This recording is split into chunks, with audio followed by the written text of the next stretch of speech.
খাদ্যের কয়টা উপাদান? 6টা। খাদ্যের উপাদান 7টা। এখন আমরা জানবো সঠিকটা। আমার নাম মনিরুজ্জামান, আমি উপসহকারী কৃষি অফিসার, এই মতলব পৌরসভার অফিসার আমি। খাদ্যের উপাদান 7টা। কয়টা? 7টা। আমরা এতদিন জানছি শর্করা, আমিষ, স্নেহ, ভিটামিন, খনিজ লবণ, পানি, কিন্তু এখন যুক্ত হয়েছে আঁশ। কি যুক্ত হয়েছে? আঁশ। এই 7টা মিলে হচ্ছে খাদ্য উপাদান। আমরা অনেক সময় বলি পুষ্টিকর খাবার, এটা ভুল। পুষ্টিকর সব মানে খাবার বলতে পৃথিবীতে কোনো খাদ্য নাই। পুষ্টিটা হচ্ছে একটা ভার্ব। ভার্ব মানে কি? কাজ। ঠিক আছে, যেমন আমি এখন কথা বলতেছি, এটা কি কোনো খাবার? এটা একটা কাজ। তুমি শুনতেছো, এটা কি খাবার না কাজ? কাজ। এই পুষ্টিটা হচ্ছে একটা কাজ, একটা ভার্ব। আমরা যা খাই তা হচ্ছে খাদ্য, তা হচ্ছে।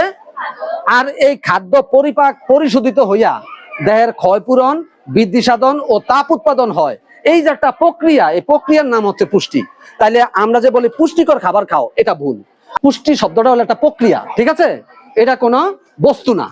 মনিরুজ্জামান স্বপন ফেসবুক আইডি, কৃষিতেই বিশ্ব ফেসবুক পেজ এবং কৃষিতেই বিশ্ব ইউটিউব চ্যানেলে এই বিষয়ে বিস্তারিত ভিডিও রয়েছে। আইডি এবং পেজটি ফলো দিয়ে রাখবেন এবং কৃষিতেই বিশ্ব ইউটিউব চ্যানেলটি সাবস্ক্রাইব করে এরকম সর্বাধুনিক কৃষি প্রযুক্তিমূলক ভিডিওগুলো দেখে আপনারা পরামর্শ নেবেন, এমনটাই প্রত্যাশা জানিয়ে শেষ করছি আজকের কৃষিতেই বিষয়। আল্লাহ হাফেজ।